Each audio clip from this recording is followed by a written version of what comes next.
Assalamualaikum warahmatullahi wabarakatuh. Waalaikumsalam warahmatullahi wabarakatuh. Perkenalkan, nama saya Arif Saifullah dari Prodi Manajemen Pendidikan Islam. Di sini saya akan mewawancarai mengenai definisi Ahlus Sunnah wal Jamaah kepada tokoh agama dari organisasi Nahdlatul Ulama.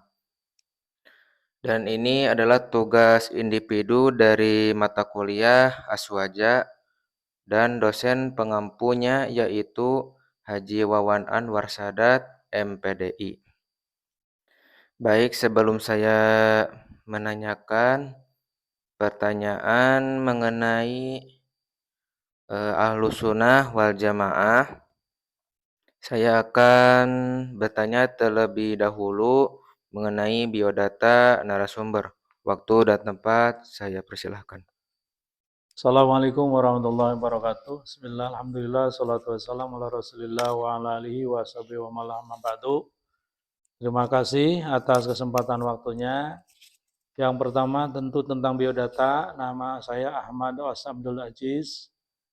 Tempat tinggal di Selawi, RT 2 RW 10, Desa Imbanagara Raya, Kecamatan Ciamis, Kabupaten Ciamis. Pada kesempatan kali ini saya diamanati untuk mengemban sebagai Khadimul Ma'had, Ma'had Darul Muta'alimin Imbanagara, Kabupaten Ciamis. Dan juga pada kesempatan kali ini diamanati oleh Jamiah Nahdlatul Ulama untuk memimpin suatu wadah organisasi, yaitu organisasi Nahdlatul Ulama atau NU di tingkat kabupaten sebagai wakil ketua, di kecamatan sebagai ketua Tanfidiyah, dan di organ lembaga dakwah Nahdlatul Ulama sebagai anggota, lembaga Bahsul Masih juga sebagai anggota. Mungkin cukup untuk biodata seperti yang telah disampaikan. Status sudah berkeluarga, anak sudah 3 dan sekarang sudah punya cucu. Terima kasih, silahkan dilanjut. Baik, terima kasih atas penjelasannya mengenai biodata narasumber. Baik, saya akan menanyakan mengenai definisi Ahlussunnah wal Jamaah. Menurut Pak Yai, coba jelaskan definisi Ahlussunnah wal Jamaah. Ya, terima kasih pengertian tentang definisi Ahlussunnah wal Jamaah. Bahkan kalau kami karena berada di wadah Nahdlatul Ulama, ada tambahnya akidah Ahlussunnah wal Jamaah Nadiyah. Tentang Ahlussunnah wal Jamaah itu Ahlussunnah sebuah kata, Ahlussunnah dan Jamaah, tiga rangkaian kata. Bahkan kalau dengan An-Nadiyah adalah 4, Ahlussunnah, Jamaah, dan An-Nadiyah. Ahlu itu sebagai ahlu itu keluarga, sama dengan Ali. Ahlu bait Nabi. Ahlu Nabi, keluarga Nabi. Maka pemaknaan ahlu itu bisa makna qorib, bisa makna bait. Makna qorib, ahlu baitihi, ahli baginda Rasul.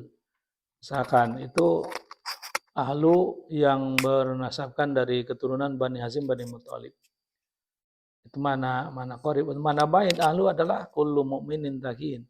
Setiap orang mukmin yang bertakwa itu namanya ahlu, ahlu Nabi. Walaupun orang ada di kampung di sini tetapi iman kepada baginda Rasul, insya Allah itu termasuk ahlu Nabi, ahlu bait. Di sini ahlu sunnah ahlu yang selalu melaksanakan, orang-orang yang selalu melaksanakan sunnah Rasulullah SAW. Intinya mengikuti. Ahlu sunnah wal jamaah dan jamaah. Jamaah itu kelompok besar. Kalau di baginda Rasul yang terus meneruskan kehilafan setelah baginda Rasul wafat, seperti Abu Bakar, Umar, Utsman, dan imam madhab yang 4. Tentunya kalau disimpulkan tentang apa sih pengertian tentang ahlu sunnah wal jamaah, ada kelompok orang yang selalu mengikuti perilaku baginda Rasulullah Shallallahu Alaihi Wasallam dan para sahabat dan para imam-imam yang telah ditetapkan imam madhab yang 4 itu. Jadi kelompok orang yang selalu mengikuti aturan-aturan atau perilaku-perilaku yang telah baginda Rasulullah SAW dilaksanakan setiap kegiatan di masa itu, setiap hari. Dilanjut. Baik, terima kasih untuk jawabannya. Untuk pertanyaan yang selanjutnya yaitu siapa sajakah tokoh-tokoh utama atau imam mazhab yang menjadi rujukan dalam akidah dan fikih Aswaj? Terima kasih. Perlu diketahui akidah Ahlus Sunnah wal Jamaah itu tak lepas dari akidah, dari fikih dan tasawuf. Kalau dari akidah Ahlus Sunnah wal Jamaah tentu kita berakidah pada pola pikir Hadratus Syekh Abu Mansur Al-Maturidi dan Abu Hasan Asy'ari. Itu tokoh yang populer di zamannya. Untuk imam madhab yang empat dalam fikih yaitu Imam Abu Hanifah, Imam Malik, Imam Syafi'i dan Imam Ahmad bin Hambal atau Imam Hambali. Untuk dalam tentang tasawuf itu tak lepas dari Imam Al-Ghazali dan Syekh Junaid al-Baghdadi. Itu tokoh-tokoh yang masyhur dan telah diterima oleh setiap kalangan bahwa itu adalah tokoh-tokoh yang berakidahkan Ahlus Sunnah wal Jamaah sebagai tokoh besar, imam besar di zamannya. Maka akidah Ahlus Sunnah wal Jamaah itu tidak terlepas dari pokok pikiran Abu Mansur Al-Maturidi dalam hal akidah, Abu Hasan Asy'ari dalam amaliyah fikihnya itu tak lepas dari imam yang empat, imam madhabul arba'ah, Abu Hanifah, Imam Malik, Imam Syafi'i dan Imam Ahmad bin Hambal. Dan untuk tasawufnya tak lepas dari Imam Al-Ghazali dan Syekh Junaid al-Baghdadi. Itulah tokoh-tokoh yang mengimami tentang akidah Ahlussunnah wal Jamaah. Dilanjut. Baik, terima kasih atas jawabannya. Untuk pertanyaan yang selanjutnya yaitu apa prinsip-prinsip utama atau ciri khas dari aswaja seperti tawasud, tasamuh, dan tawazun? Ya, itulah ciri khas yang dimiliki oleh akidah Ahlussunnah wal Jamaah atau Ahlussunnah wal Jamaah. Tak lepas dari namanya tawajun, tawasud, tasamuh, dan ta'adul. Yang mana tawajun adalah suatu bahasa yang kalau diartikan dalam kita adalah adanya keharmonisan, harmonisasi. Jadi sifatnya tawajun itu harmonis, keseimbangan, harmonisasi dalam keadaan. Ya tidak punya sifat pengen gesek-gesekan, tapi sifatnya pengen sifat untuk kondusif.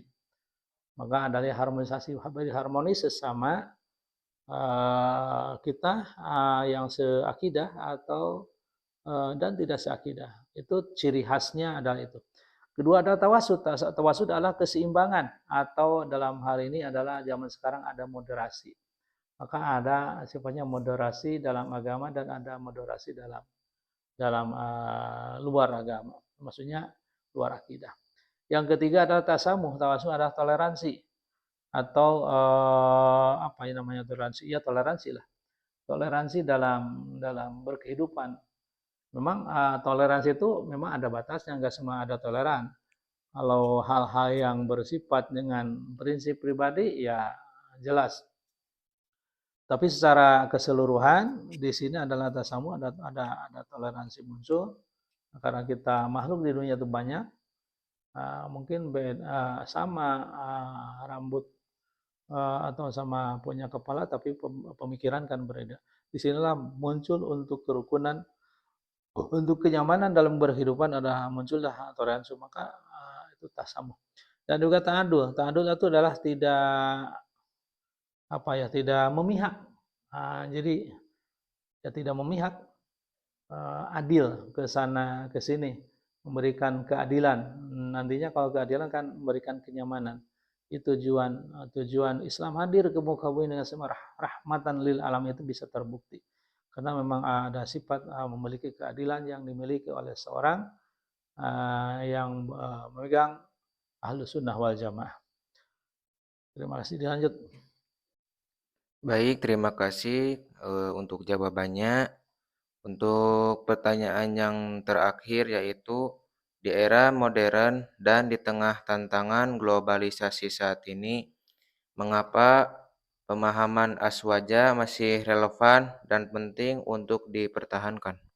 Terima kasih, aswaja penting dan relevan karena memang aswaja selalu bisa menjawab dalam berbagai tantangan dalam kehidupan. Sehingga bisa disimpulkan, aswaja tidak butuh kita, tapi kita butuh aswaja. Karena di sini dengan beraneka ragamnya agama, beraneka ragamnya suku, budaya, maka disinilah adanya tawajun, tawasud, tasamud, dan ta'adul. Jadi intinya Ahlus Sunnah wal Jamaah sampai kapanpun itu dibutuhkan dalam kehidupan manusia. Karena sesuai dengan apa yang dikehendakinya. Maka sampai kapanpun Ahlus Sunnah wal Jamaah mesti minta hadir dan dibutuhkan oleh setiap insan, setiap golongan, setiap manusia. Terima kasih ya. Mungkin cukup sekian pertanyaan dari saya, dan terima kasih kepada narasumber yang sudah meluangkan waktunya untuk berbincang dan berbagi cerita dengan saya sendiri. Sungguh sebuah kehormatan bagi saya bisa mendengarkan langsung penjelasan dari Pak Yai. Sekali lagi terima kasih. Dan mohon maaf bila ada kesalahan atau kekurangan dari video ini. Wabillahi taufik walhidayah. Wassalamualaikum warahmatullahi wabarakatuh. Waalaikumsalam, terima kasih. Wallahul muwaffiq ila aqwamit thoriq. Wassalamualaikum warahmatullahi wabarakatuh.